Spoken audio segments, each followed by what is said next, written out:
Hey everyone, welcome to MuseThemes.com. This is Ashton Bingham. Today we have a really cool new theme release called Barrel Select. This theme is designed with a winery or vineyard in mind, but can easily be adapted to numerous kinds of websites by changing some imagery and graphics around. Starting with our homepage here, this navigation is pretty noteworthy in my opinion because it finds a way to utilize the exact same method of nav for every single breakpoint, none of which feels weird or out of place. We have an accordion widget placed here at the very top, sitting over top of our logo and hamburger icon, and it's set to full width on every breakpoint, so no matter what device you're viewing on, it's easily clickable and accessible. If we click inside, we get our expanded accordion with all of our menu buttons placed within, pushing the rest of the site content down and out of the way. Now this is a customized navigation using several responsive state buttons, and what's really cool is that I can adjust the width of the browser within my same breakpoint here. And everything responds fluidly. Now if I close the menu, we can see that if I scale the browser all the way down, our same hamburger and accordion method remain, and I can expand this mobile view, showing the exact same action, only with simplified contents within. So let me stretch this back up. And we can check out our site footer. We have a simple but classy layout with lots of content here to work with and customize. Some quick links, contact info, and some social links as well. All rather straightforward, but still really engaging and nice on the eyes. So let's open our menu and click to the About page. We've got a longer page here with lots of room for text content as well as full-width visuals to break up the sections. And at the very bottom, we have some bios that have been built into this cool composition slider as well. And I'll also note that back on the top of the page, we have these quick links implemented that take the user to the various sections using page anchors. But we're going to go over that a little bit closer inside Muse. So back to our menu, let's click over to Shop.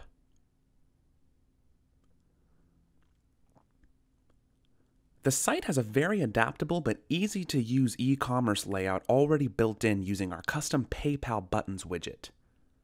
And we're going to see more of that in Muse as well, but you have complete freedom here and I can click into any of these wines specifically to see a dedicated product page for it. Just like that, where we can include various versions, additional information, and of course our purchase links. Back in our menu, let's click to the blog page. We've got a really engaging blog implemented here. Now it's not a widget or an embed, but rather built directly into the site itself.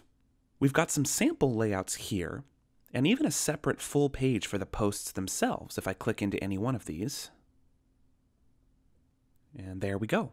Tons of sample imagery and sample text for you to play around with.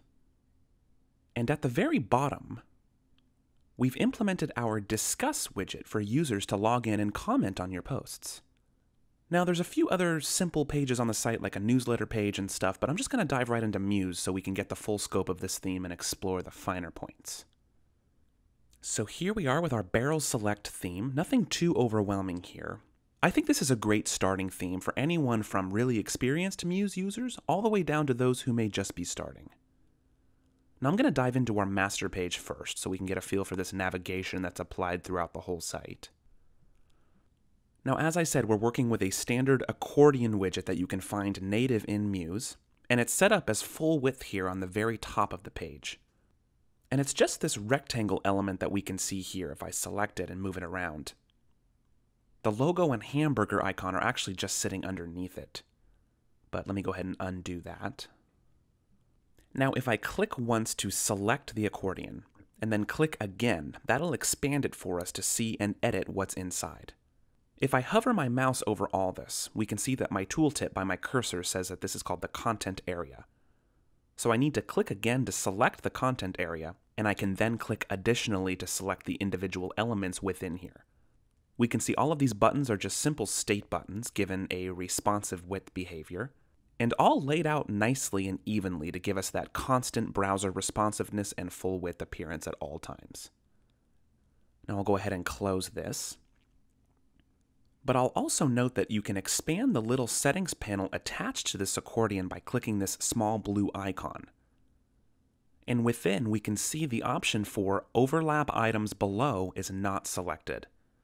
That's what's giving the accordion that pushing behavior when it's expanded, pushing all content down to make room for the content area. Now you could always select this option if you choose, if you'd rather the accordion simply overlay all the content without pushing it. And as I mentioned, it's the same method of nav for all breakpoints.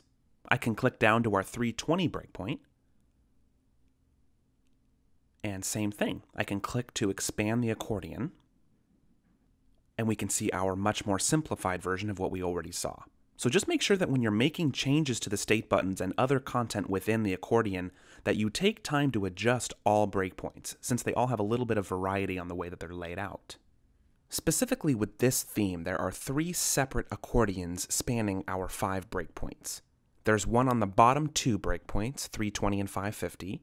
There's one on the largest 2, 960 and 1200, and a third one for our middle, 768. And they're all set to be hidden on their non-active breakpoints. So when editing, you'll just need to make changes to those 3 different accordions. So keep in mind when you make changes to the 2 smallest and/or the 2 largest breakpoints, it'll update both accordions respectively. So let's jump out to our plan view once again. Now I'm not going to dive deep into every single page because some of these are rather self-explanatory, but I do want to open the About page first. Starting with our buttons here above our first image. We have them linked up here in our hyperlinks menu to various anchors that are placed down the page. Now I'm also going to scroll down a little bit here where it says About the Owner, and I just want to point out some icons that we have embedded on the site.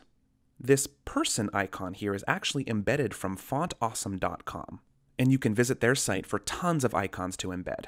Go to FontAwesome.com/icons and you'll be taken directly to the icon library.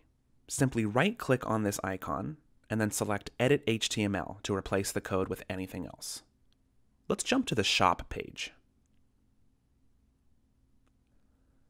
This page serves as the gallery of products, all custom built here in Muse. There's actually no e-commerce widgets on this page, but rather on the individual product pages only. So once you've designed your product descriptions here, you can select these boxes as a whole. And we can see up here that it's linked to a sub-page called Product Details. So if I jump back to my plan view, we can see a Product Details sub-page here with the more in-depth information. Now you can also right-click on this page and select Duplicate Page, and you can create separate pages for each product if you choose. But let's just click inside here really quick to take a look. You can see there's lots of sample text and room to customize. And right over here under Purchase, we have our PayPal custom buttons implemented. Very easy widget to use, but I'd still recommend checking out the tutorial video for it if you haven't already. I'm going to click over to the blog page now. And similar to the store, we have a top-level page here with each post preview, and you can then click on any part of the post to see that it links up to another subpage called Sample Post. So back in our plan view, we have a Sample Post subpage already ready to go, that you can also duplicate as many times as needed. And if I click into this, I'm going to scroll all the way to the bottom, and we can see our Discuss widget placed here, which adds tons of engagement to the page and allows your users to interact with your posts much more. So be sure to check out the tutorial video on this one as well for detailed instructions on how to set it up. And jumping back to our plan view, that just about covers it. We of course have the newsletter page as well that has a contact form placed, as well as a landing page for the contact form completion placed as a subpage. But all in all, a really nice looking website ready to go right out of the box. So thanks again for checking out our Barrel Select theme. I really think users are going to enjoy this one. And if you run into any snags or have any questions at all, don't hesitate to hit us up in support. Have a wonderful day.